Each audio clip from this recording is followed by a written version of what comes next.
Class 9-এর definitely question বেঞ্চে তোমাদের মধ্যে থেকে একজন ফ্রেন্ড আমাকে কমেন্ট করেছিল এই 97 এবং 98 পেজে যে ট্রান্সফর্মিং অফ সেন্টেন্সগুলো রয়েছে সেগুলো যেন আমি তোমাদেরকে কমপ্লিট করে দিই। কিন্তু 97 পেজের অবস্থাটা দেখো, এখান থেকে 28 দাগ থেকে ট্রান্সফর্মিং অফ সেন্টেন্সেস শুরু হয়েছে। তো যেহেতু আমি ভাবলাম যে আমার এখান প্রথম থেকে করা নেই, তাহলে আমি ভাবলাম যে আগে প্রথমে আমি 95 আর 96 পেজটা দিয়ে দিই, তারপর 97 থেকে আমি করাবো তোমাদেরকে। তো আজকে এই 95 পেজের এই যে নিচের দিকে এখান থেকে যে ট্রান্সফর্মিং অফ সেন্টেন্সেস শুরু হয়েছে এখান থেকে আমরা সলভ করব এবং 96 পেজের লাস্ট পর্যন্ত মানে আমরা ওই 27 দাগ পর্যন্ত আমরা সলভ করব। তারপর কালকে আমরা 97 পেজের 28 দাগ থেকে 98 পেজ পর্যন্ত একদম শেষ পর্যন্ত সলভ করব।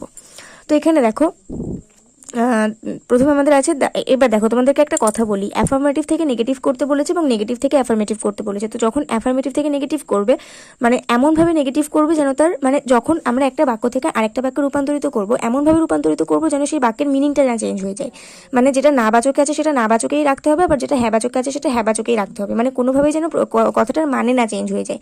আমি ধরো বলছি যে আমি টাকা দিতে পারলাম না, সেটা যেন কোনোভাবেই হয়ে না যায় যে আমি টাকা দিতে পারলাম, সেটা যেন এরকম শোনায় যে আমি টাকা দিতে অক্ষম হলাম বা আমি টাকা দিতে অক্ষম, তার মানে আমি টাকা দিতে পারলাম না। তো এমন একটা শব্দ আমাদেরকে ব্যবহার করতে হবে যেটার মাধ্যমে আমরা বোঝাতে পারবো যেটা নাবাচক শব্দ ছিল এবং সেটাকে আমরা অ্যাফার্মেটিভ করেছি তার মিনিং চেঞ্জ ছাড়াই।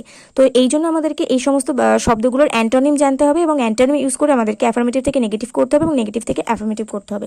তো চলো বেশি সমালোচনা করে আমি ভিডিওটা শুরু করি। তবে তার আগে এখনো পর্যন্ত চ্যানেলটিকে সাবস্ক্রাইব করে নিতে অবশ্যই চ্যানেলটিকে সাবস্ক্রাইব করে পাশে থাকা বেল আইকন প্রেস করে দাও আর অল বাটনটা অন করে দিও যাতে আমি ভিডিও আপলোড করার সাথে সাথে তোমাদের কাছে নোটিফিকেশন চলে যায়। আর অলরেডি যারা সাবস্ক্রাইব করে ফেলেছো তাদেরকে অসংখ্য ধন্যবাদ। তো চলো এবার আমরা ভিডিওটা শুরু করি। প্রথমে আমাদের আছে দ্য ম্যান ইজ অনেস্ট। তো দেখো মানুষটি সৎ, তাহলে মানুষটি অসৎ নয়, তাহলে এখানে আমরা ইংলিশে লিখবো the man is not dishonest. তার মানে কি দ্য ম্যান ইজ অনেস্ট, মানুষটা অসৎ নয়, তার মানে মানুষটা সৎ। এইভাবেই আমাদেরকে অ্যাফার্মেটিভ থেকে নেগেটিভ করলাম কিন্তু ওর মিনিং চেঞ্জ ছাড়াই। ঠিক আছে, আমরা যদি এখানে লিখে দিতাম দ্য ম্যান ইজ ডিসঅনেস্ট, মানুষটি অসৎ, তাহলে তো আমাদের মিনিংটাই চেঞ্জ হয়ে যেত, মানুষটা সৎ থেকে মানুষটা অসৎ হয়ে যেত। তো এইভাবেই আমাদেরকে অ্যান্টনিম ইউজ করতে হবে। অনেস্টের অ্যান্টনিম বা বিপরীত শব্দ হচ্ছে ডিসঅনেস্ট।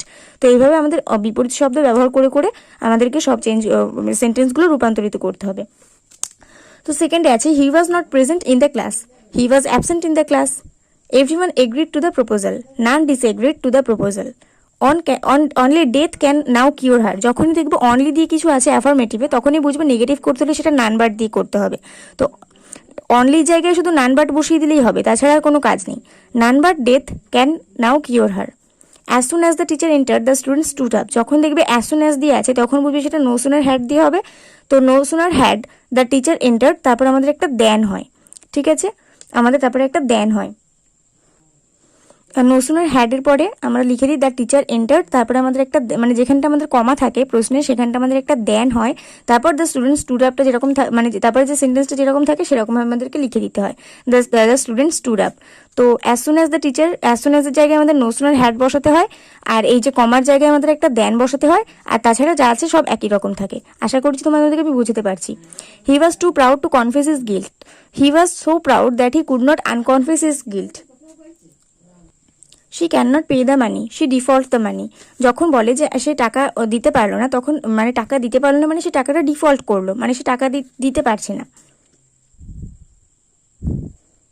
এটাকে তোমরা আরেকভাবেও করতে পারো, she is unable to pay the money, সে টাকাটা দিতে অক্ষম, তার মানে সে টাকাটা দিতে পারলো না। ঠিক আছে, তো শি ডিফল্ট দ্য মানি অথবা she is unable to pay the money.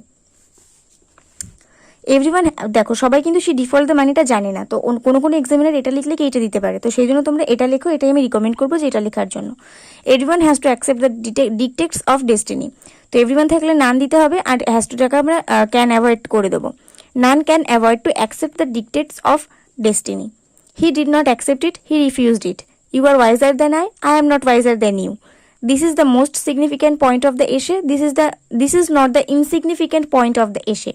There is none who does not want to live in peace. Everyone wants to live in peace. এখানে does আছে সেই জন্য does এর জন্য এই ভার্বের সাথে s যোগ হলো। The old man was alone alive. The old man was not together alive. Only the graduates should apply. None but graduates should apply. Only the brave deserve the fear. None but the brave deserve the fear. Man must submit to destiny. None can escape destiny. You must obey your parents. You should not disobey your parents. I forgot his name. I did not remember his name. Every mother loves her child. No mother hates her child. Traveling is always pleasant. Traveling is not always unpleasant. He is my friend. He is not my enemy. Everyone loves a truthful boy. None hates a truthful boy. Delhi is an old city. Delhi is not a new city. I missed the train. I could not catch the train. We should always speak the truth. We should not speak the lie. Man is mortal. Man is not immortal. Sujoy is the best boy in the class. Sujoy is not worst boy in the class.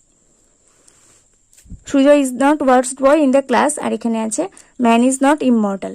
তো এখানে আমরা এই 27 দাগ পর্যন্ত 96 পেজের 27 দাগ পর্যন্ত সমস্ত ট্রান্সফর্মিং সেন্টেন্সগুলো আমরা কমপ্লিট করে নিলাম। আর এর পরের ভিডিওতে আমি তোমাদেরকে এখান থেকে মানে যে কমেন্ট করেছিলে তার জন্য বলছি এখান থেকে 97 পেজের 28 থেকে আমি তোমাদেরকে করাতে লাগবো। তো আজকে ভিডিও পর্যন্ত, পরের ভিডিওতে দেখা হবে। ততক্ষণ পর্যন্ত সবাই ভালো থাকো, সুস্থ থাকো, আর অবশ্যই ভিডিওতে লাইক করে বন্ধুদের সঙ্গে অনেক অনেক শেয়ার করে দিও। আর নেক্সট ভিডিও আসা পর্যন্ত সবাই ভালো থাকো, সুস্থ থাকো, আর মন দিয়ে পড়াশোনা করতে থাকো।